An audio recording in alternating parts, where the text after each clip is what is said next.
one shot, would you take it? Yes. You would take it. You would take it, right? Because you'd be like, it's the only shot. But all of you perceive yourselves to having hundreds of shots.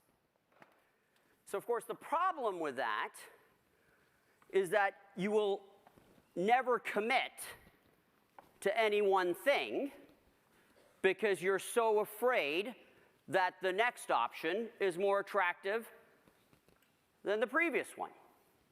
And so what Eminem talks about is if you got one shot, it's pretty easy. You're going to commit.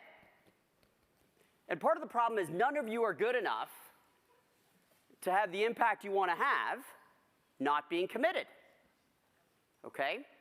Like, it's when you commit that the magic happens, right? Not just what you think, which is you figure out what you're capable of, but frankly, the lifelines that are thrown at you by the customer, the investor, and all those people, okay, that actually want to improve your probability of success.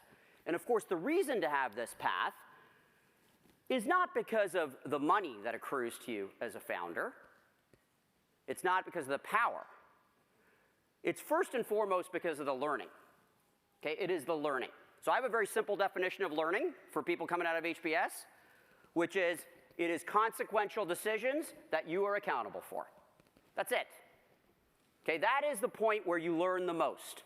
That's when you have to exercise judgment. That is when there's uncertainty. That's where leadership matters. Okay? As a founder, you do that every day, hundreds of times every day. So it is absolutely true in my mind that as a founder, you get the benefit of exponential learning. So it's not surprising to me that Michelle Zatlyn can leave here, launch Cloudflare, having never managed anyone, and in a couple of years be managing 500 people, and shortly thereafter be managing thousands of people. And of course, the reason to take this track is because if I asked you all to tell me what the thing you most want in your life, you would say something about a positive impact that you want to have on people that you care about. It might be your family, it might be broader. And all I'd say to you as you think about today is what's the path that's going to allow you to commit to something such that you can have the freedom to make the impact that you most want to have, okay? And I think what I want you to think about today, for all of you in the audience, yes, we're going to have fun, it's going to be entertaining, but the teachable moment from my perspective for all of you that are watching from the sidelines, as you watch these folks get up and commit to trying to make something happen, is what will it take for you to commit to something you care about, something that you feel passionately about, where frankly, you can actually capture the upside that this place should give you and not be so focused on the downside. The downside for you, I think, is completely irrelevant coming out of this place. Okay, the much more sinister thing is so many of you don't actually appreciate the massive upside nodes you have, again, around learning. And so I'd encourage you, and I think the reason you're here, I hope the reason you're here, is not just for the entertainment, okay, but to actually think about the founder mindset and think about what's it going to take for you to commit to something within tons of uncertainty, knowing that you're not going to know the right answer, knowing that you're going to have to forego all these other options that you think are available to you. And the reason you're going to do it is because you don't want to live a life where at the end of the day you never actually committed to something and never found out what you're truly capable of. Okay? Okay, so we're going to introduce our 8 here who are committed, but why don't we just first of all give them a big round of applause.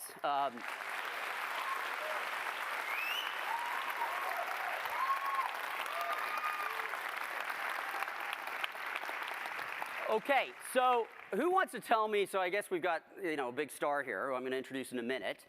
What are you hoping to get? What are you hoping to get out of this day? Who wants to answer this? What are you hoping to get out of this? I mean, you're here, we're all busy. Mindset.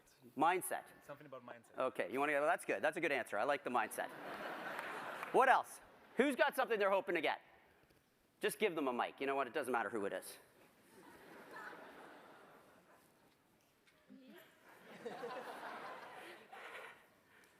Okay, you see, this is the problem. You're all so concerned. Like, how can you not, you're spending an hour of your life. What, is it just entertainment or is there something you're trying to learn? What are you trying to learn from your colleagues? What are you trying to learn from Kevin? Like, what is the agenda? Or is it just reactive and I just want to be entertained? Inspiration. Okay, you want inspiration to do what? To make my startup better. Okay, great, excellent. So you're looking for some inspiration. What else? Pressure. You want to feel the pressure.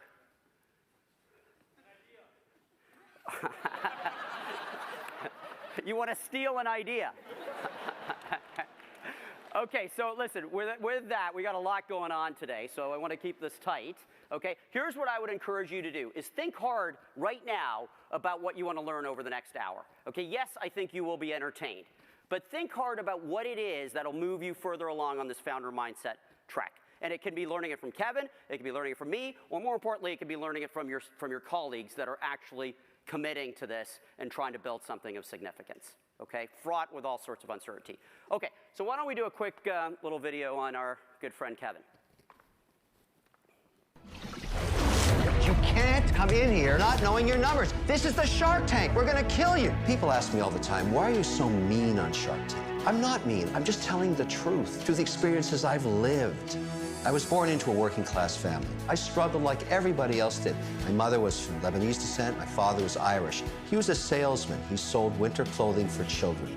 I was about 7 years old when my father died. Those were very tough years for me. My dad died when he was 37 years old, leaving my mother alone with 2 children and a very uncertain future ahead. Life being what it is, changes all the time. My mother met a fellow named George. The 2 of them married, and life changed dramatically. My stepdad joined the ILO, a division of the United Nations. We lived everywhere. We moved to Cambodia, Cyprus, Tunisia, Japan, France, Switzerland. Every 2 years, a different country. Looking back at all the unique cultures I've been steeped in, you understand everybody's challenges in the world, not just your own. My stepdad's a very pragmatic individual. He tells it like it is. I think I learned that trait from him. When I got out of college, I wanted to be a photographer and a rock star. And I tried being a hippie for a few years. My stepfather said to me, you're gonna starve to death. You should go back to school right now. When I graduated, I started my first company, Special Event Television. It made sports programming for the networks. Then Sofkey started in my basement, which eventually became the Learning Company. And a few years later, I sold it for $4.2 billion. If you guys loved it so much, how come not a dime from any of you? A lot of people see me as the harsh guy on Shark Tank. It's so not true. Would you rather have me lie to you because I'm worried about your feelings? I don't care about your feelings, I care about your money. A shark that is disingenuous, that tries to keep you feeling good when they know your idea has no merit, is doing you a huge disservice. Today, I'm really proud to be an entrepreneur and to help entrepreneurs so they can create jobs. You don't start a business out of greed or the pursuit of money. You do it for the pursuit of freedom. But I realized in the early years I didn't have a lot of time for my young kids. I was so busy with my business. So now I try and spend as much time as I can with them. Everything you see around you here, I made myself. I worked like hell for it, and I'm not embarrassed about it. I'm proud to be a capitalist. Okay, so with that, Kevin O'Leary.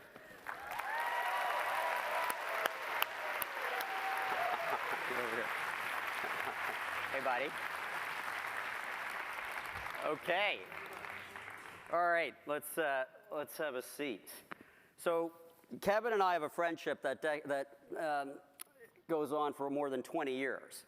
And when Kevin came up with this idea that he wanted to build a brand and that he wanted to be a star on TV, I think most of us said, don't do it. It's never going to work, right? And so he's not particularly good looking, he's not particularly tall, all these sorts of things. We're like, is this really going to happen?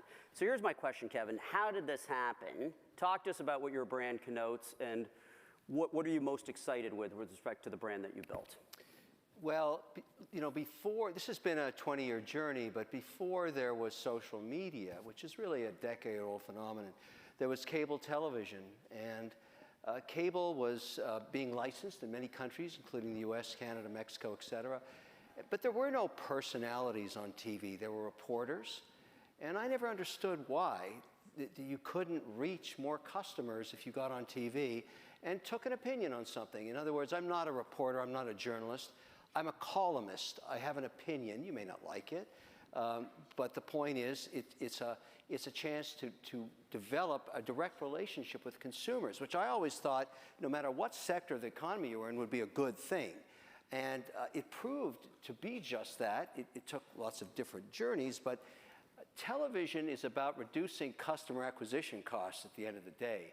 And I think I've done more than prove that to be true. Mm-hmm. So if you think about, I mean, in many ways, this idea you had 20 years ago is just like founding a business. You were just founding the O'Leary brand, okay? Yeah. So talk to me about what the brand connotes to you, and where do you want to take it? So my attitude about it is that now social media is more powerful than television. Television just provides content for social. Most of what you see on Shark Tank, most people watch that on social media or they watch it in syndication. But the point is, that's the new networking system. But my view of it was, look, I'm a guy that likes cooking, I like guitars, I like watches, I have lots of different pursuits, and I'm passionate about them. Why not just put it out there and see what happens? And good stuff happens. Most of the time, it's not always good stuff, but if you're honest and you're transparent and you communicate with people and there's a connection that you make, it's just an extension of a one-on-one conversation, except times 8 million. That's really what it is. Well, here's the thing, right? Sometimes good stuff doesn't happen, right? Sometimes it doesn't happen. And so often when you're a founder or a leader, I will tell you that life is full of crises, okay? And so last year when I invited Kevin to come here, he got a phone call right after the event. And the phone call was, FTX is blowing up. It's the person from CNBC saying, you got 10 minutes to decide whether you want to defend yourself or not. What are you going to do? You got 10 minutes. Now let's just put this in perspective. Kevin spent 20 years building his brand, okay, which presumably is based on being a good investor, being honest, being transparent, all these sorts of things. And this happens. We are turning our attention now to bankrupt crypto exchange FTX. The House Financial Services Committee planning to hold a hearing next Tuesday into the collapse of Sam Bankman-Fried's crypto empire. Our next guest, Kevin O'Leary, became a spokesperson for FTX in August of last year and took an equity stake in both FTX Trading and FTX US. He was compensated in crypto. Kevin joins us now live. At the time that it happened, you did disclose it, but I want to understand how you went from calling crypto garbage at one point, as you know, to deciding that this was something that you were going to stand behind. A lot of people have looked to you over the years as somebody who is an investor and a successful investor, and they follow you. That's the point of why they, yes, right? And so they're looking at this and saying, what kind of compliance did this guy do? And just asking around and seeing who else was investing is not compliance unto itself. Well, so you're going to be testifying next week. How concerned are you about your own liability? And the reason I ask. Okay. All right. So I'm going to ask Kevin for his response, but let me just set it up in this way. So this is days after this has happened. He's not consulted his lawyers, he's not consulted his advisors, and he's on. Okay. And Andrew Ross Sorkin has basically accused him, gone after his integrity, after his at the core of his brand. Is he a good investor? Does he have integrity, and is he liable? Okay. So Kevin, I have two questions for you. Did you perceive this as an existential threat, and how did you choose to handle it? Because really, we're not going to show on video what you said, so perhaps you can replicate that here. Sure. Yes. This was something that came out of left field, obviously. No question it was a threat. This call actually happened at the top of the stairs, but I knew something was going on because the phone was blowing up, and it wasn't just that network, it was every network. And there was a growing concern that FTX was going to fail, and it was the largest exchange in the US and second globally. My concern at the moment was I had two choices. And the woman who called me was the head of HR of CNBC, that's where he was working, and said, listen, we make the assumption you're going to say no comment, but if you want to, in 9 minutes, you can come on the air and defend yourself. And I thought, okay, there's two ways this goes. I let someone else write my narrative, or I take it on myself. And I chose option B because at that point I thought to myself, I know the truth. I mean, I'd been in dialogue with Sam Bankman-Fried just hours before this happened, as he was trying to raise $8 billion to save it. And I knew the facts, I knew the truth, and I thought maybe I should just put it all out there now and then let the chips fall where they may. The only gnawing concern I had was, is there something I don't know? Is there something going on about this situation that I don't know? And I didn't know that, but I decided to take the path of, look, Here's the truth. Here's how much I was paid. This is what I invested in FTX International, FTX US. Yes, I'm one of multiple paid spokespersons. And he paid me $16 million, and it was on the FTX exchange, and it was wiped out. It got scraped away. And all of that at the moment was news to the wires and everything else, but it ended up being the facts. And it was a chaotic 3-month period, obviously, but new doors On opened. that moment, you also, if I recall, said, I was wrong. I made a Well, mistake. what I guess my question said- to you is yeah. Yes, I was wrong. But what I said is I'm a venture investor. 8 out of 10 deals I do go to zero for various reasons. Market changes, executional excellence not there, sometimes fraud, which is being alleged in this case and being tried this week as we sit here. All of these reasons take deals to zero. It doesn't change anything for me. I'm going to still invest the next morning.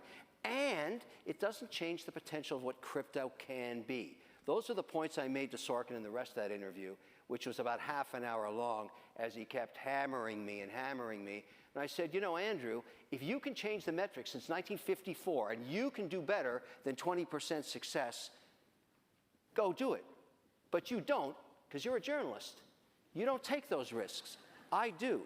And we got into it, and I think those are all factual conversations that are, in the record forever.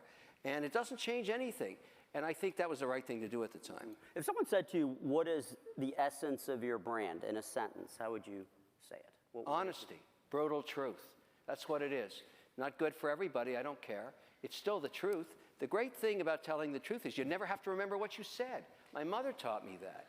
That's the whole point. And then if it is the truth in the context of the deals we're going to see here in a few minutes, and I say it's a bad deal, it's still a bad deal tomorrow. It's still the truth.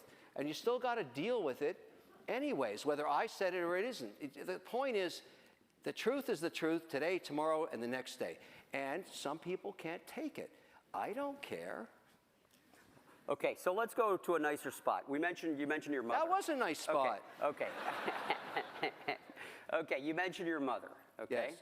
So your father died at a young age. How would your mother feel about you being on the stage? She would be very proud of me. In fact, we taught our case today, first day this case came out, the Kevin O'Leary branding case with all the ups and downs in it. I'm very honored. I heard the to be professor here. was excellent. I thought he did a pretty good job, but he could do better. You want the truth? There you have it. So the point is, at the end of the day, it's an honor, obviously, to be associated with the Harvard brand and to be able to have this case be scrutinized. But it really brings to the point that I think all of you should consider in your own careers. You will have your FTX day. I don't know when, I don't know where. It's going to happen to you 100%, and you will have to make a decision.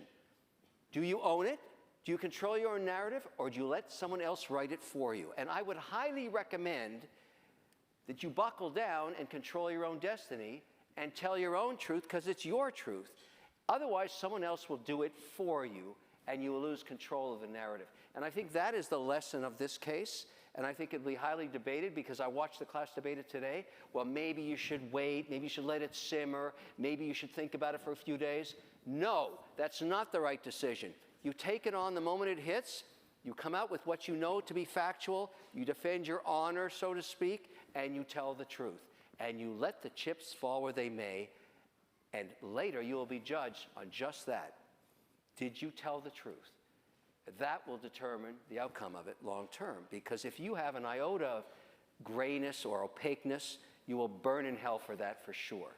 But this will happen to you 100%. Mm-hmm. It's in the moments of crisis where you learn whether you actually have real leadership. Okay, let me ask a question before we deal with these 8, okay? This group here, okay, you've obviously met lots of entrepreneurs, lots of people who want to be entrepreneurs. I'm going to make the assumption that people here are here because there's a part of them that's intrigued by being a founder, by trying to build something. In your experience, Shark Tank, remarkably, it's in its 16th year and continues to do incredibly well. What advice would you give to this group around a founder path? The hardest thing is not the failing, because you will fail. Most entrepreneurs fail multiple times before they achieve success. It's to take the first step. Most people don't take the first step. They keep saying to themselves, I want to do that, I want to be an entrepreneur, but I'm going to be a consultant first. That's not a good idea. It's way better. I did not bring up consulting. I did. A third of you are going to be consultants. After 24 months, you're diseased, you're tainted forever. And so that's your decision. You will live in mediocrity for the rest of your life. You will never make decisions of consequence. You did that to yourself, not my fault. For the other third, I would recommend you do it now. You get out there, you make that first step, you have an idea, you try and raise capital. Times are much tougher than they were even a year ago. Cost of capital has gone up, the hurdle rates are higher, interest rates are higher, all of that. But it's still worth trying because you will be making decisions of consequence every day, and you will hone your managerial and executional skills. And that becomes very valuable. Whether you're the entrepreneur of the next deal or someone else wants to hire you to help them grow their deal, both are good outcomes because you're actually making decisions that matter and becoming very good at it because you're learning from the outcomes. I'd say for the third of you who are going to do that, don't wait. And today we have a really interesting situation because we've got 8 deals. We have less than an hour, 2-minute pitches, 8 deals on this side, $100,000 cash over here. In between those two, the valley of death, because 7 will fail. By the way, the 100 grand was a surprise, but that's okay. Not anymore. All right, there you go. Okay. All right. Okay. So why don't we before we cue the video, any words of advice to our 8 brave souls? Yes. After years and years and years and thousands of pitches in many, many countries and many geographies, 3 attributes to a successful pitch. Does not determine the outcome of the business, but whether you get financed or not. Increases, if you get these 3 right, geometrical increase in the probability of you getting a check. Number 1, can you articulate the opportunity in 90 seconds or less? And in this case, you're going to have to because you only got 2 minutes. Number 2, explain why you can execute on this, because great ideas are a dime a dozen, executional skills, very hard to find. You add executional skills to a great idea, you're mitigating risk, that's getting exciting. Lastly, explain how this business is going to make money because you know the numbers. You understand the business model. If you get the first 2 right, and you don't know how you're going to make money, you deserve to burn in hell, and I will put you there tonight, right here. Okay, so because I feel for these 8, and my heart goes out to them, and I want to make sure that they feel a little more comfortable, I thought that I'd play this video for you to get in the right frame of mind. I don't want you to pursue the path to hell on earth. It's a hobby that eventually should be taken behind the barn and shot. I hate it. The market has spoken, and it's basically telling you people hate this product. I hate it too. If you keep investing in it, you're killing money. You don't want to do that to money. This is a bad idea, and it's got to go away. And you were my favorite. I'm telling you the truth. This sucks. There's only one answer to this. I have to hire you both so I can fire you. This is so horrible. How do you think this has any chance of surviving and working? I hate this so much, it's incredible. It's one of the worst ideas I've ever seen. I'm out. Okay, and with that, welcome. All right.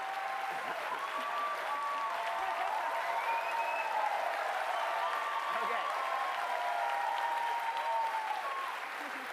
So I want to talk about what we're going to do in a minute. But first, again, I just want to talk about the power of HBS relationships. I mean, you guys are sitting in a very special, privileged place where these people, hopefully 25, 30 years on from now, will be very close friends and important relationships. I was having dinner with a close friend from HBS just 2 nights ago, and I said, wouldn't it be great if you funded the investment prize, okay? And I'm thrilled to announce that Searchlight and my friend Oliver Harmon is going to fund a $100,000 investment prize for the winner of tonight's event. So thank you to Searchlight.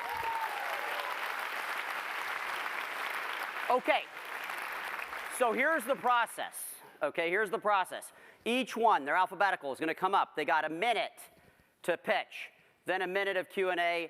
That's it, okay? There's a clock here, which we can see, and they can see as well. They will be buzzed if they go over it, okay?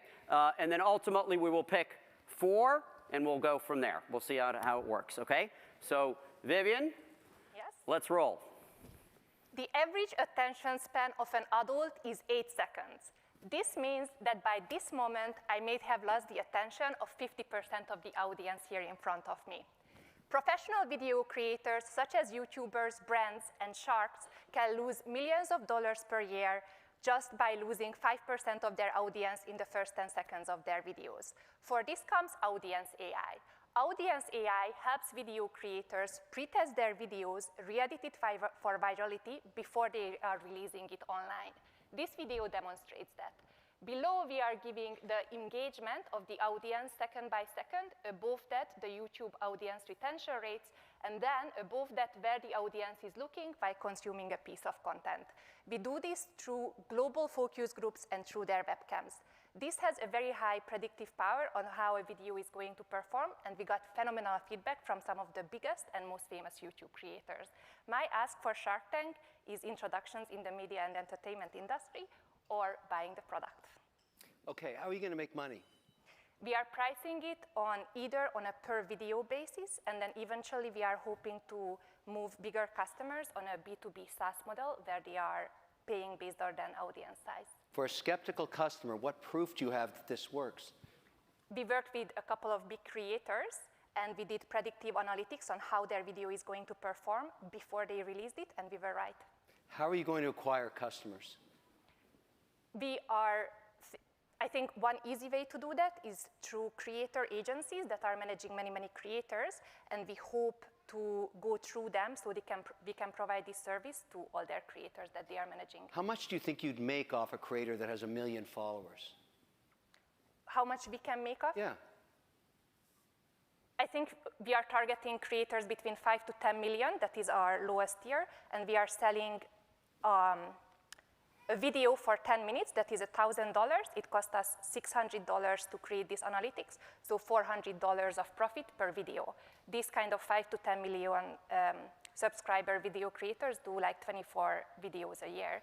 So is it a profit-sharing deal? If you prove that you can bring in incremental revenue, are you going to keep some of that? It's not set up in a profit-sharing manner, but that is something that we can explore. Okay. And who wrote this code? This is a combination of several codes. I am a data scientist myself, so I combined several softwares and I built on top of it. Is there anything proprietary about this, or can I rip you off myself? Not yet, and I think we will eventually build a data moat where we learn more and more about a creator's channel, and that is going to be a differentiation factor. Thank you. Thank you.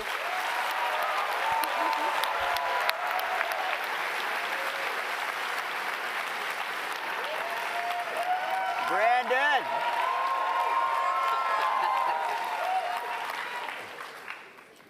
Okay, let's go. Hi, I'm Brandon Shee, co-founder of Crop Diagnostics. So Kevin, I know you have investments in North Dakota, so you know the importance of agriculture. Well, at Crop Diagnostics, we're solving the farmer's #1 problem, understanding plant health. Farmers need to understand plant health in order to apply the right amount of inputs to maximize crop yield. But currently, farmers are over-applying chemical inputs by 65%, which is not only detrimental to the environment, it's expensive for the farmer. At Crop Diagnostics, we can take a tiny leaf sample and use AI and gene expression biomarkers to report plant health at the earliest stage, enabling farmers to optimize their inputs and maximize yield. We already have 5 patented biomarkers, multiple awards, and several partnerships. So Kevin, are you ready to revolutionize agriculture in North Dakota? Thank you. Okay. I'm a farmer. Your pitch to me is, how am I going to save money? Give me an example right now of why I would even talk to you. So right now, a lot of farmers are already taking leaf samples. So they're spending $30 to $60 on routine leaf samples. They're sending it to a lab. What are you claiming you can save on, just say I'm growing grain in North Dakota?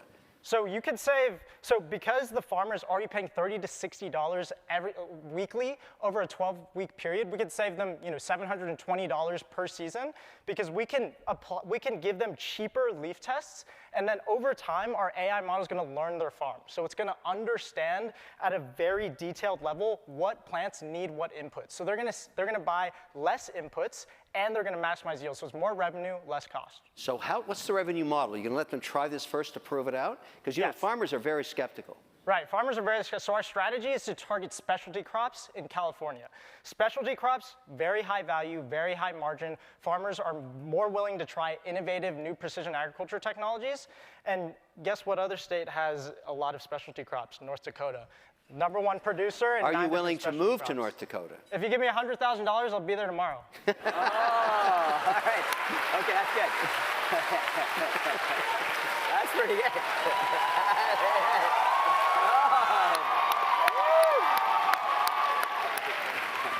Okay, Clint, you're up. All right, by a show of hands, how many students here are planning to move to a big city like New York, San Francisco, LA, Seattle, or Boston after you graduate? Okay, look at this. And how many of you are ready to put down the money for $1 million home? See, Kevin, we are facing a housing affordability crisis in coastal cities. In just 8 years, homeownership has gone from being attainable to completely out of reach for the next generation of renters. We are locked out of homeownership, but GoodRoots is finding another way. GoodRoots is a new rent-to-own housing platform. We're gonna let you move into that $1 million home at half the cost, build fractional equity in the home with every monthly rental payment, and grow into homeownership on your terms. This is going to be a total revolution in the home buying market. There are millions of renters who are locked out today, and with our half of the required income to get into that dream home, people are going to be lining up at the door. So we're asking you to invest in our real estate fund to create that rent-own housing platform and become the next real estate platform as big as Airbnb. So if I already have a stabilized unit, let's say 4 family dwellings in it, Yeah. and I'm renting it out and I'm getting a cap rate on it, I don't know, 5% or something, why would I even talk to you? Why am I not just happy to rent? Why am I going to sell my cash cow? So in markets like this, cap rates are actually more like 2 to 3%. These are really low yield markets. What we can do is we can turn that 2 to 3% yield into 4 or 5, 6%. Because now you're selling a little bit of the home with every monthly payment. This is creating a higher IRR and reducing risk, because now you're aligning yourself with the renters who want to increase the value of the home over time and want to take good care of your property. Don't you have to find owners and convert them into this model one at a time? So we can work with mom and pop landlords, and I know that you are a huge influencer among the small businesses and entrepreneurs, including landlords. But we can also use our own real estate capital to create a platform where renters come to us, get pre-approved, and then go find their dream home with us. We buy it for them. So the fund owns it, and it's a reverse mortgage type scenario where they slowly grow equity in it. Exactly. And when 90% of mom and pop landlords in the US are retirees who depend on those properties for income, this is a total game changer for their cash flow, and it's tax advantaged. Okay, the only people who know about this are in this room. How are you going to acquire customers to even be pursuing this idea?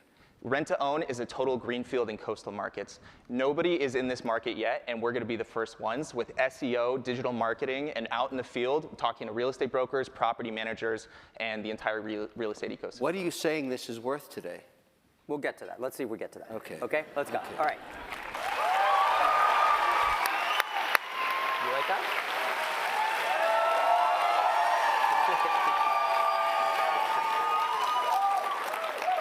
Okay, Steve, let's go.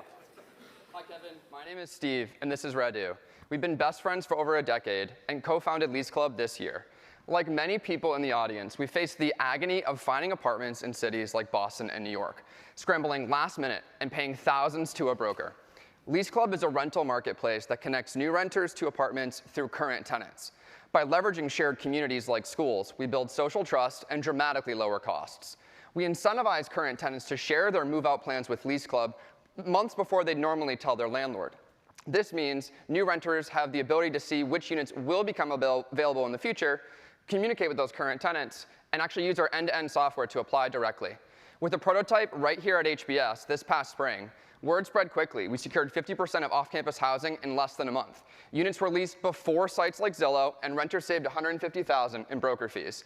Kevin, we hope you join us on our journey to define renting's new standard as a follow-on investor. Thank you. This is a very mature market. You mentioned Zillow, there's many others. Why are you going to get any share at all? How are you going to gain share or any traction at all in this? How does anybody know you even exist? Why are you not going to get crushed like the cockroaches you are? Sure. I mean, cockroaches survive, first of all. But I can touch on that, but if you want to hit it. So there's a couple of different examples here that we can walk through. With large competitors like Zillow and Apartments.com, they're actually not incentivized to replicate a model like ours.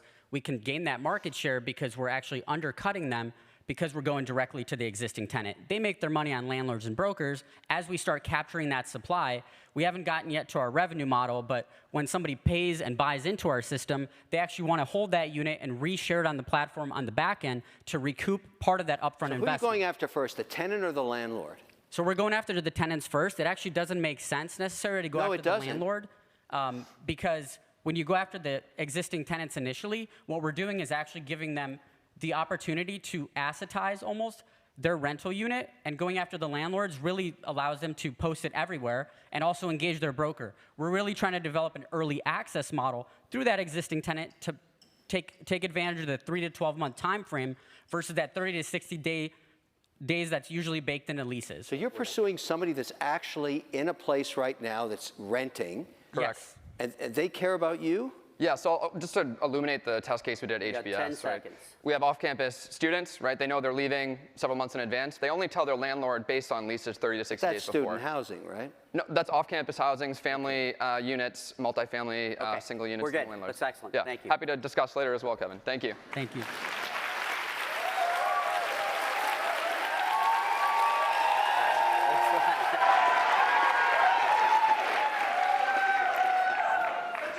Okay, Chi-Chi, let's roll.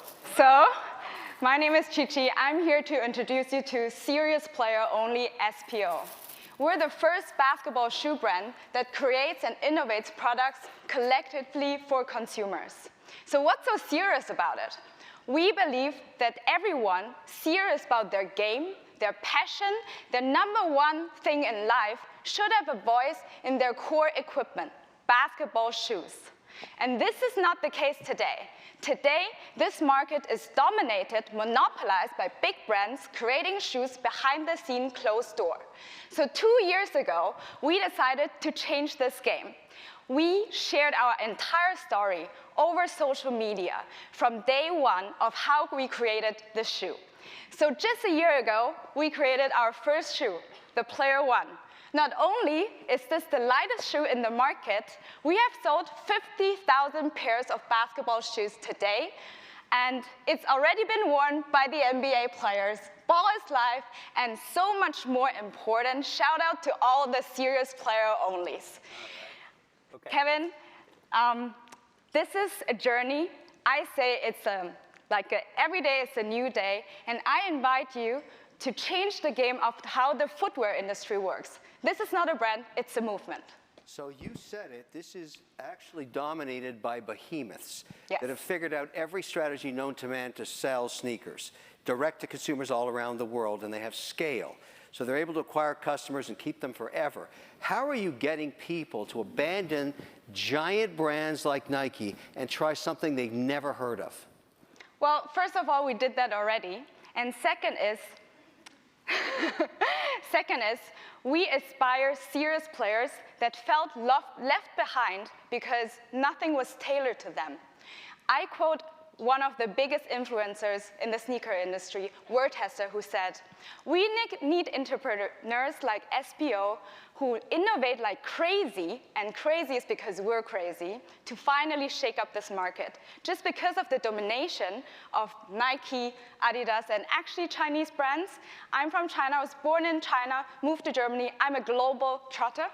And I like to say, we need to finally listen to the consumers and the actual payers of the shoe. What do you sell these for? How much a pair? 180.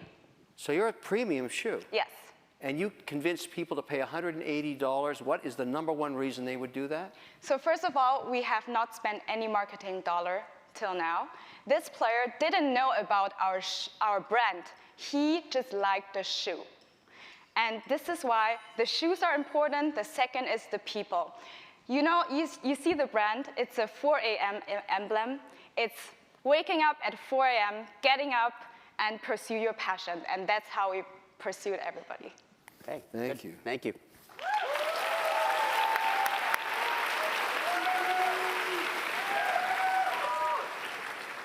Hi, I'm Denise, Hey, a former beauty editor and co-founder of Solium, and we're busting the $10 billion sun care industry with the biggest sunscreen breakthrough in decades. Sunscreen is the fastest growing segment in skincare, having evolved from a seasonal product to a daily necessity. In the US, few sunscreen ingredients are FDA approved. Globally, only 20 more exist, but all of them have side effects for our health and the environment. Our patent-protected solution replaces toxic chemicals with a naturally occurring sunscreen that can be found in all our eyes to protect the retina from getting burned. It's superior to all existing options with none of the drawbacks. This game changer, which we'll produce in the lab and turn into a serum, checks all the boxes. It's the first that's truly inclusive and clear on all skin tones. It protects over 14 hours, so it doesn't have to be reapplied. It's cheap to produce, easy to scale. Most important, it's completely safe for humans and the environment. This is an incredible opportunity. Join us. Okay, so look, this is the cosmetics industry, the beauty industry, brutally competitive. Yes, sunscreen matters, and there's lots of competition with natural ingredients in sunscreen right now because it is a growing category. People are concerned. I get it. What makes this proprietary at all? Why can't someone re-engineer this and just knock you off that already has distribution? Because you don't have any, right? We have 2 patents pending. You think that's going to protect you? We have very good IP attorneys and a very good patent strategy. I'd be happy to go into details off stage. IP is very important to us, to our brand. So is your plan to license this to an existing player or build your own distribution? We will build our own brand D2C because we see significantly more value in launching this as a brand while maintaining the option of licensing it. And do you have any experience in the cosmetics industry? Yes, I do. I've been a beauty journalist for over 10 years. I've worked in beauty marketing and product development, branding, and I've seen thousands of products cross my desk, have tested hundreds of sunscreens, and this is an absolute standout. This is really fundamentally shifting how we protect our skin. To date, everything is petrochemically derived or derived from metals. This is the first compound. It's a vitamin, basically, that you put on. It's vitamin B3 eventually. And you have a strategy to market this? Yes, we do. What do you mean we? Is it just you? My 2 co-founders, Mike and Anthony, are in San Francisco. They are the inventors of this brilliant technology, and we have an excellent team of industry advisors with a network both in Europe and in the US. And you said this is FDA approved? We're working on that. Working on it. Okay. Let's go. Thank you. Thank you. They're pretty good, huh?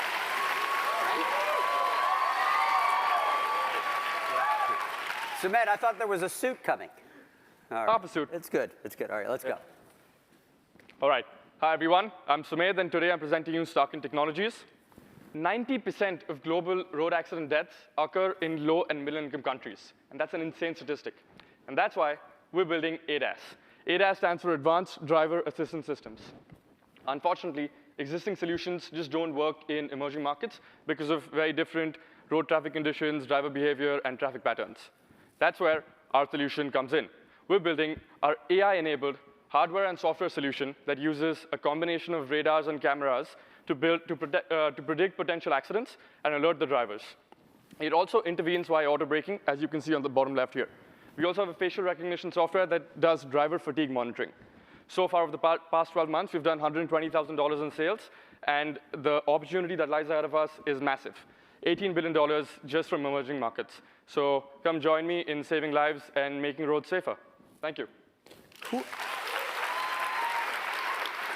You say you have sales. What have you sold to them? This technology or actual devices? Actual device. So we're doing hardware and software. Our products are, we have about 6 patents that we've filed. We have, which we should get approved in whatever time that it takes.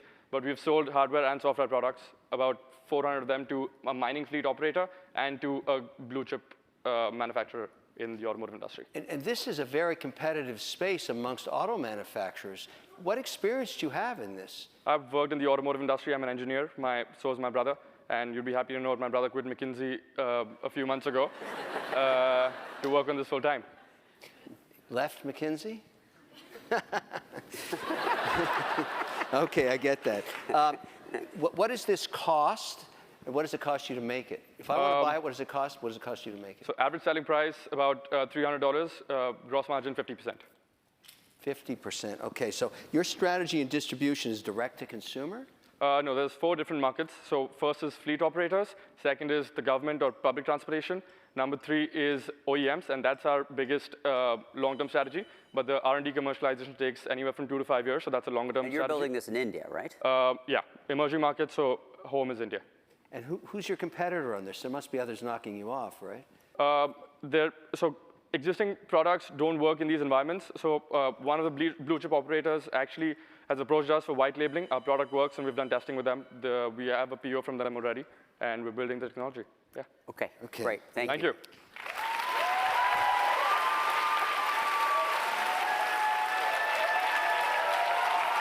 Okay. All right, Michael. Let's hear it. Hey, my name's Michael. And I'm Jason. That's always going to say this pitch because it's 60 seconds. Okay. But we are the co-founders of Test Party. Test Party is the world's first automated AI-powered accessibility platform. What does that mean? Let me tell you a story. When I was in 7th grade, I got the Xbox Kinect. It's this device that you set up and you wave your hands and you can play any games with your body. We set it up, opened a box, and tried to play it, and it didn't recognize our darker skin tones. It was my first time using inaccessible technology that wasn't built for me. 17% of the world's population has a disability of some sort, physical, cognitive, mental, another type. And yet, we find that 97% of websites are not accessible. They're not compliant with federal regulation that mandates that websites be accessible. So what do? We built a solution that can scan the source code of any website and in one click, fix it. This is the future of software programming, and we're building it today. What's the business model? So we charge about $50,000 a year for our base package. We have competitors that can do... Charge $50,000 to whom? Who? To Fortune 1000s. We specifically go to companies that have a large database or a large code base, and that's who we start as our first customers. Have you sold anybody this yet? We have an exciting conversation on Thursday to nail down scoping with, I can't say the name, but it's the biggest energy provider in Europe. And they do this for what reason? What motivates them to pay you $50,000 a year? So there's 2 reasons. One is federal regulation. In Europe, in June 2025, it's going to be mandated top-down that any public company or private company that makes more than 20 million in revenue has to be compliant with their websites. The second reason, we heard this from a retailer in the US, is that the spending power of disabled individuals and their families is about $17 trillion. If you choose a retailer because their products work for them and for you, your family's going to follow as well. So it's both market and regulation. Where do you enter the enterprise to get the sale? Who do you call in a behemoth? Yep, totally. So in the last 6 months, we've talked about 40 chief accessibility officers at Fortune 1000 companies. We've cold emailed them from my Gmail, and they've responded. Okay. All right, great. Thank you. Okay, you're picking 4. It's tough. Yeah, you got to pick 4. Yeah. Give me a minute. Okay, so we're going to pick 4. Any thoughts from the gallery here?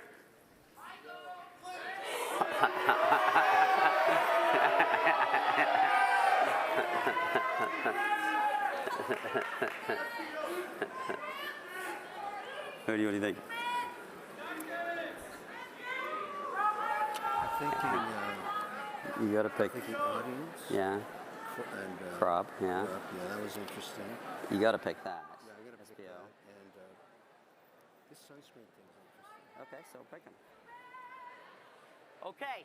Are you ready? Yeah. Or do you want to? So 1, 2. You like that one, huh? I did. Yeah. Okay. 3, 4. Okay. All right. So why don't we, just to make it fun, why don't the 8 of you come forward? Okay. All right. So let's give them a round of applause. Okay. This took guts.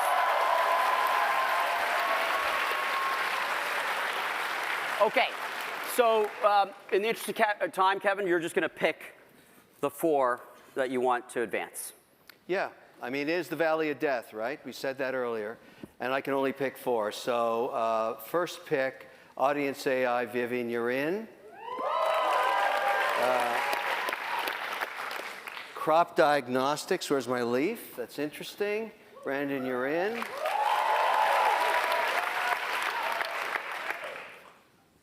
Ground, good. What is that? I thought you said. I'm just going to pick the ones that I say are in. I got to get my glasses out for this. Okay. That's like a head fake right there. All right. Serious player, yes. Although I don't love this name, Salome, yes. Okay. The All right. rest? So, Sorry. so that's the 4 that are in. Audience AI, Crop Diagnostic, Serious Player Only, and Soliomi. Okay? So I think the other, I'm going to ask you guys to leave. And so we're going to bring one at a time. Yeah. So, yeah, we're going to start with you. Okay.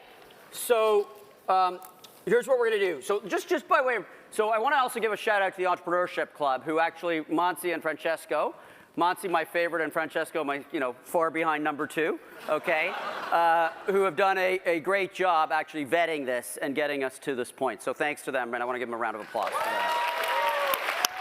Okay. Okay, so what we're going to do now is get to the business model and the numbers, okay? So same format, a minute, okay, and then a minute Q&A, and we'll go from there, all right? So you've got I think you've got a slide, and we'll go from there. So it's Audience AI. There are 3 key things that I would like you to know about the business model. Number 1, the bigger the clients we work with, the more revenue we generate. The reason why that bigger clients have bigger audience, therefore we can have a bigger impact. Number 2 is that our cost remains the same regardless of the clients, therefore our profits are significantly increasing as the bigger clients we are working with. And number 3, our end goal is to bring our clients into a B2B-like multi-year subscription based on their audience sizes.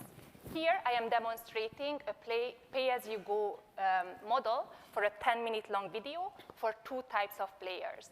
Up there is a mid-sized professional YouTuber, below is larger-sized professional YouTubers and brands. As you can see, our costs are fixed, but the revenue increases based on the audience and channel size, and thus our profits are also increasing based on the audience and channel size. This is for one 10-minute video. These type of players often produce 24 videos a year, so multiply our profit by 24. The way we envision it is that first we provide a free trial, then we move players to as a pay-as-you-go option, and then to the SaaS subscription. How big do you think this market is? If you were to capture 100% of it, how big a business is that? When we were calculating only professional YouTubers, so Yes. not brands, I think we calculated $1 billion, and with a 5 to 10% penetration, I think it came out to, I think, $50 million based on the... Is it just YouTube? What about the other channels? What about LinkedIn? What about Instagram? What about TikTok? Right, we can increase the size, but I think for a startup, it's important to be focused first, learn one market, perfect what we are doing, and then expand. That's why I'm focusing on YouTubers. So it's just YouTubers to start. So if I'm a YouTuber and I'm bringing in, let's say, $250,000 a year off a channel that maybe has 3 million followers, you're going to increase my revenues by what? What's the promise? I'm 250. I'm making a living as a creator at 250,000. Thousands of people doing this. 250,000, whatever it is. I find out about you and I say, okay, it's going to cost me what, and what's the benefit to me? Do I get to 300,000, 400,000? What happens? For a 10-minute video, it is going to cost you, based on your size, let's say $1,000, and we are going to predict for you where you are going to have an audience retention drop, where you might be losing 5% of your audience, where you are losing $1,000. So I'm going to be able to test you immediately. I'm going to know right away whether this works or not, exactly. right? Because I'm not going to pay you if it doesn't work. Why would I ever do it again? Well, you want to, how do you know for every single video that you produce where the audience retention drop is going to happen? Only through us. Okay. Okay. Okay, let's move on to the next one. By the way, we haven't talked about this, but I think we should add to the price. So we've got the 100 grand. I think it's reasonable that the winner gets an hour of your time to convince you to help build the Well, look, business. 2 of these deals I'm going to try in our own business. Okay. So, But hold on. Are you agreeable to that? yeah, of course. Okay, I'm all right. happy to do that. Okay. But I mean, there's a couple of interesting deals here. Yeah, okay, So- well, we're not, okay, just relax. Okay? All right, Brandon, let's go. All right. So Kevin, I can stand here and tell you about how our product has 85% gross margins, but what I really want to focus on is the big picture. Our data-driven flywheel. So think about 23andMe's business model for a second. It seems like a consumer business, but what they're really doing is they're gathering all this consumer genetic data and then they're selling it to drug discovery companies. We're doing something similar. So at Crop Diagnostics, we're harnessing all this plant genetic data from farmers. So we're getting all these leaf samples from all these different farms around the world.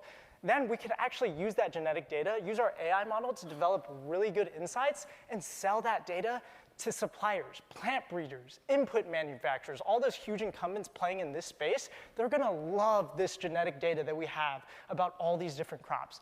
Then those input manufacturers and plant breeders, they can create innovative seeds and inputs that drive value back to the But if I sell pesticides, I hate you because you're going to tell me to use less of it, right? Or fertilizer or whatever. If you don't partner with us and your competitor does, you're screwed. Good answer. Okay. So what I'm trying to figure out is what is it going to take, because I'm in this space, as you said. We do a lot of work with ag in places where it's real, and farmers have seen everything from everybody. So they're very, very skeptical. Do you have some test cases that actually look at this now and could become almost paid spokespersons for this program? Absolutely. So we have partners in rice, citrus, grapes, in California mostly. We also have academic partnerships. UC Davis is taking leaf samples for us as we speak and freezing them for us. So when we get our lab space in May, which by the way, What is your background? So I worked at an input manufacturer. I was in the chemicals business. My co-founders are a PhD plant biologist and a PhD AI scientist. So you're the marketing guy and they're the IP? I just support them. I'm the weakest link. So this IP you claim to have is unique to this company. Yes, absolutely. So we already have patents on our biomarkers that are detecting nitrogen levels in rice very accurately. And if I go due diligence this market, who else am I going to find doing exactly this? So all of our competitors, think like drones, aerial imagery, satellites, they're all looking for visual symptoms. But what we're doing is we're looking at gene expression, so we can do early stage detection, which actually gives the farmer time. But you have to get this leaf, identify where it came from. You have to get the sample from Farmers the are farmer. already doing that. They're already taking leaf samples. They're sending them to labs. But these labs again, What does it cost you to do the analysis per farm? It's pennies. Our genomic sequencing has gotten so cheap over the last few years. Our margins are 85%. Okay. Okay. All right, thank you. Strong. Strong. Strong. Oh, another one. All right, it was just collected.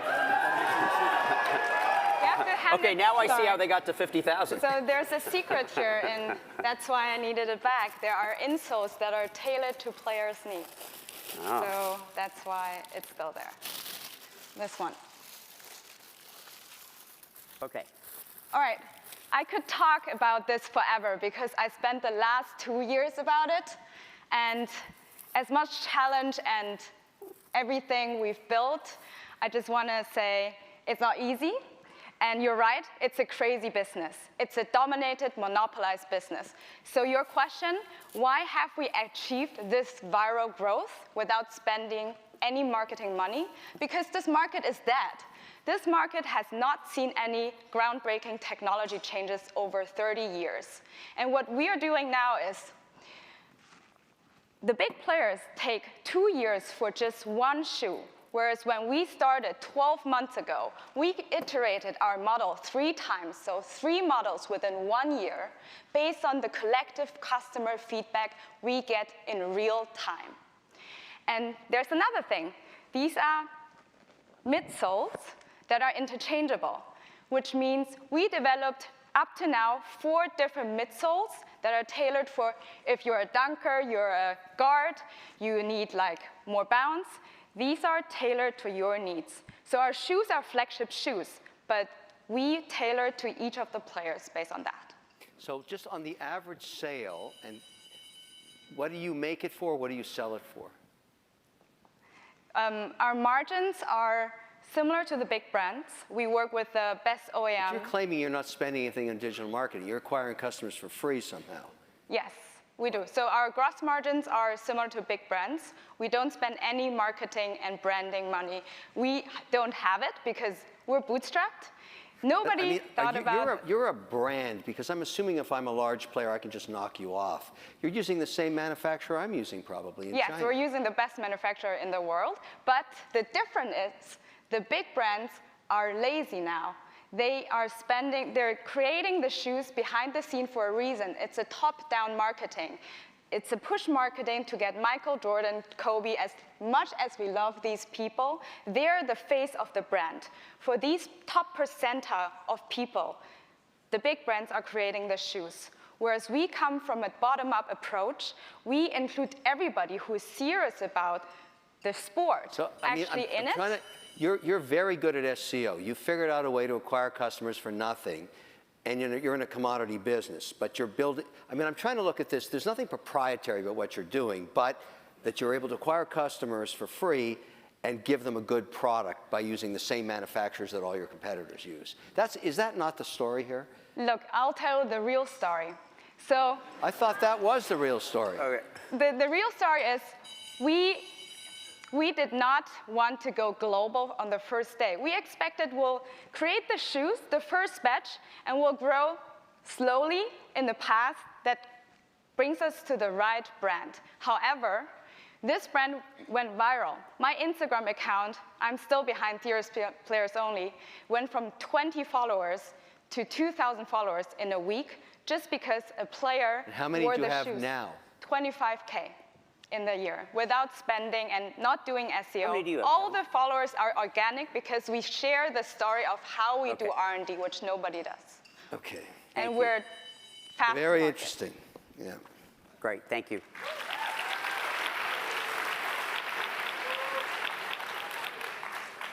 Okay, Denise. Sunscreens in the US are over-the-counter drugs, and SPF claims require FDA approval, which takes time. EU approval is less onerous, which we hope to secure in 2 years. While we pursue approvals, we won't keep our innovation in the lab, though, because we can make additional claims that are powerful and stand on their own. We will release a serum, D2C, containing our molecule positioned as the category-leading antioxidant that it also is. This in itself is a breakthrough in beauty, as antioxidants are another rapidly growing category and essentials in skincare, found everywhere from luxury to drugstore products, with vitamin C being the best known. But unlike vitamin C, our ingredient is IP protected. The rollout will be a pre-launch awareness building campaign in early 24 to leading influencers in skincare to fully launch D2C by early 25. While we may eventually license our technology to replace even more toxic chemicals, we will build brand equity and quickly deliver higher returns for our investors. So your go-to-market strategy is what I'm questioning on this deal, because it's such a competitive space to get shelf space or any awareness, even online. There's so much competition, and everybody makes very, very vibrant claims about being non-toxic. So it's not like your competitors are going to say mine's worse than yours, even though you're claiming you're unique, et cetera. You have to tell that story purchase by purchase by purchase, which is expensive. So I'm just trying to understand why, if this is such a groundbreaking and so unique and so proprietary, that you wouldn't take it to a major player and ask for a tiny royalty as they roll it out to millions of customers all around the world. Because a lot of innovation like this is best served by partnering with someone who has distribution when they've already established it and spent millions and billions building it. Because you have to do that all over again. For the investor, I'm saying to myself, there's 3 of you with a great innovation that if it really is proprietary. So just tell me again why it's a good idea for you to go get distribution on yourself. Sell me on that, because I'm not sold. So this is not just a natural sunscreen. This is the first sunscreen. But I don't know that. You have to tell me that Okay. story. So the only people who know about this are these people. we see significantly more value in launching our own brand. We recognize the challenges, and we are willing to and prepared to invest a lot in that. But we maintain the Wait a option. minute, you don't have any money. You're trying to raise it. We're raising it. Yep, we've already raised some money. Yeah, we've raised VC funding, we've NSF funding, non-dilutive grants, and we've won a ton of awards and competition. Lots of people recognize that this is a standout technology that it is. Okay. All right, thank you. Okay. So you got to pick the HBS guys. So you got to pick this one and the shoe gal. Unless you feel strong. This guy, and then who's the other one? Yeah, and then who's the other one? So this, but then we're going to two. Yeah, so it's going to be her, this guy, and the shoe. Yeah, yeah, yeah. Although The guy and the shoe gal. so This the is shoe both is Harvard. which one is the That's shoe? serious player Serious player and crop diagnostics. tough one, eh? Crop diagnostics is interesting. Yeah. So it's the two. It's crop diagnostics and serious player. I think those are the two ones. Those are both HBS too. Did you feel strongly about the other So two? the question is, if I don't choose, Yeah. if we give all of us $100,000, Yeah. what about I make an offer from North Dakota for this guy? Well, you can talk to him about that. You can still do that. So I pick. Look, I think the right choice is the crop diagnostics to win it all. But let's see. Let's see. Okay. Okay. All right. Okay. The tension. Okay. So do you think we did a good job?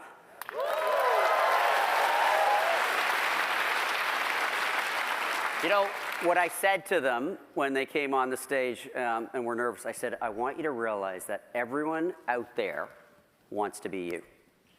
They all want to have that spot on the stage. Deep down, the reason they're here is there's a part of them which wants to be in the game like you guys are in it, okay? Because of the optionality and the upside around it, and learning and everything else. Okay, so with that, the cold, hard truth. Yeah, look, this is, I will say, this contest versus last year, this is completely different. Yeah, thank God for Muncie. Really, these are very, very interesting deals, and of course, there can only be one winner, and there is the Valley of Death, unfortunately. But I'll tell you who's going on to Hollywood, as they say. It's going to be Crop Diagnostics.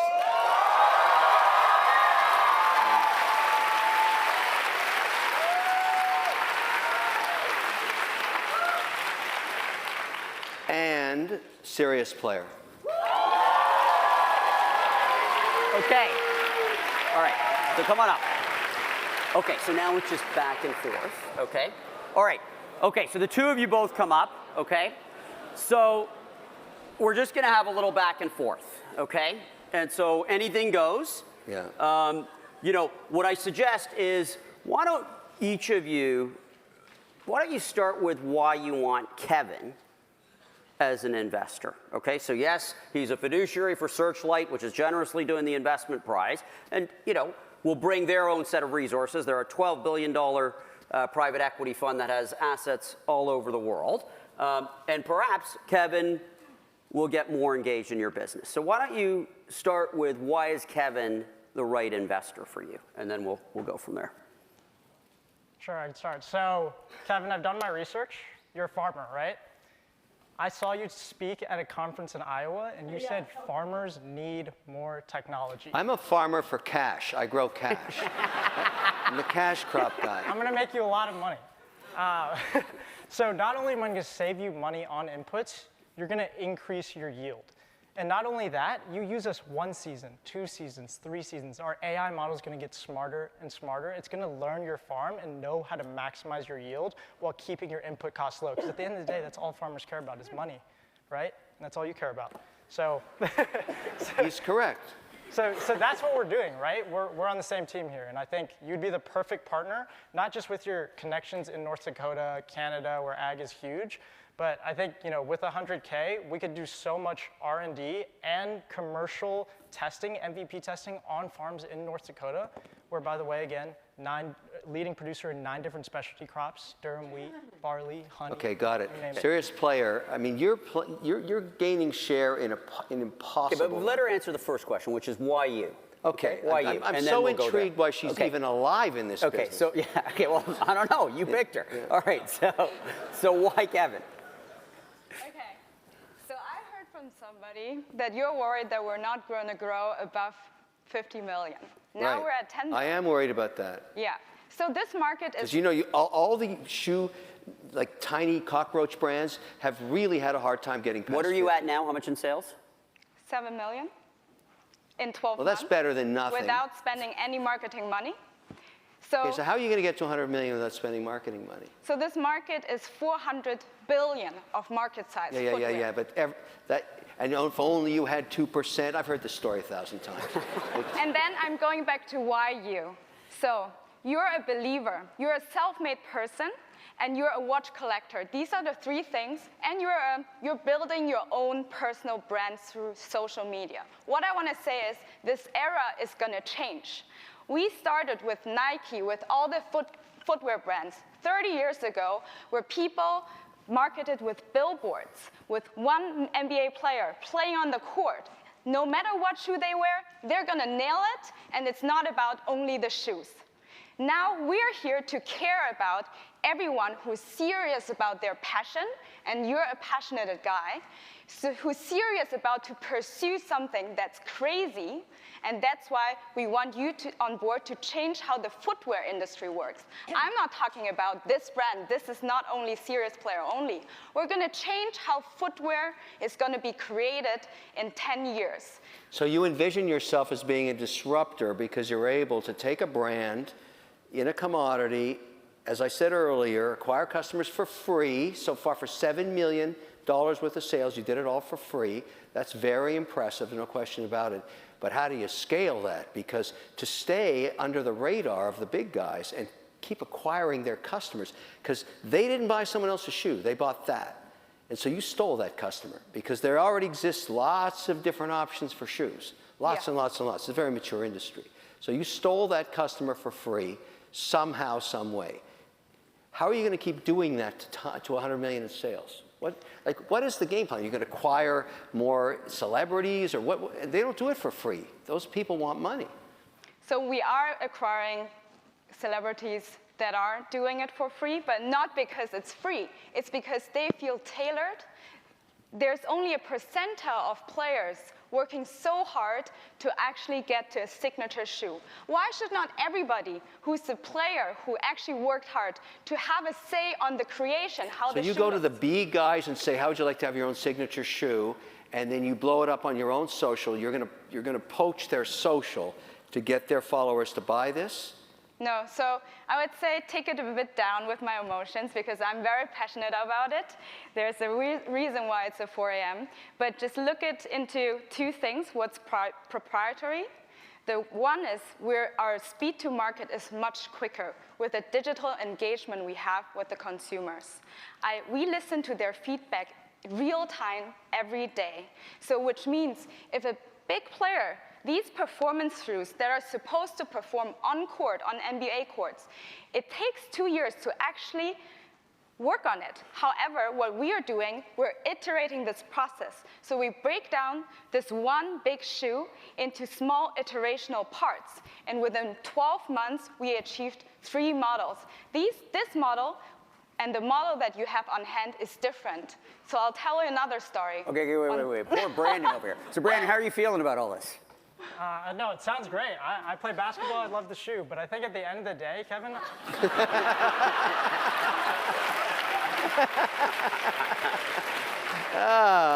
at the end of the day, This is so good. at the end of the day, I think you need to think about, do you want to revolutionize agriculture? Do you want to change an industry? Or do you want to own basketball shoes?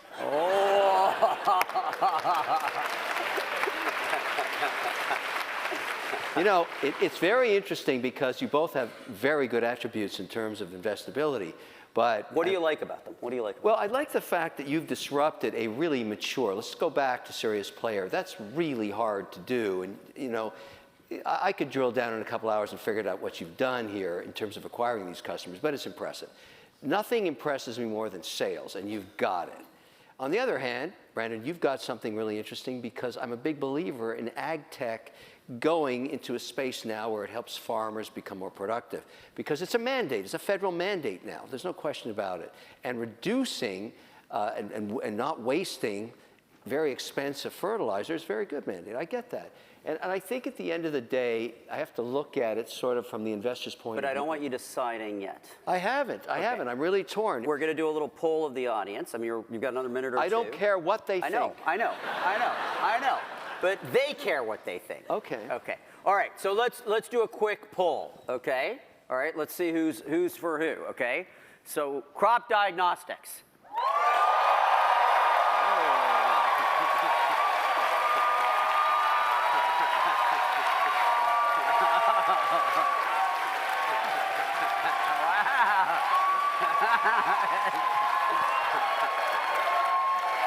Okay.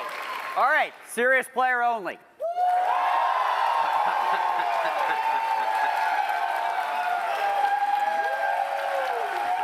know who you're picking? Who are you picking? Yeah. Okay. All right. I'm not sure there was that much of a difference there, but I will say I'm very impressed with the passion and the commitment. Okay. I think you guys have done a very good job, but the ultimate decision is Kevin's. Yeah. I will echo that. Phenomenal presentations. Very, very, very good. Given the compressed format to nail it in 2 minutes, that's not easy to do. However, I have to be a fiduciary for Oliver's money and my own, potentially, and that of the state. Crop Diagnostics, you're the winner.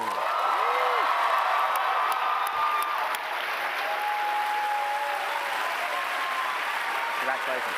Congratulations. Great. You should meet my guy while we're here. Sorry? Okay. All right. So, once again, thanks to Searchlight for their investment prize. Thanks to Kevin for doing this. And congratulations to Brandon. And I hope you guys all learned something. Come on, Brandon.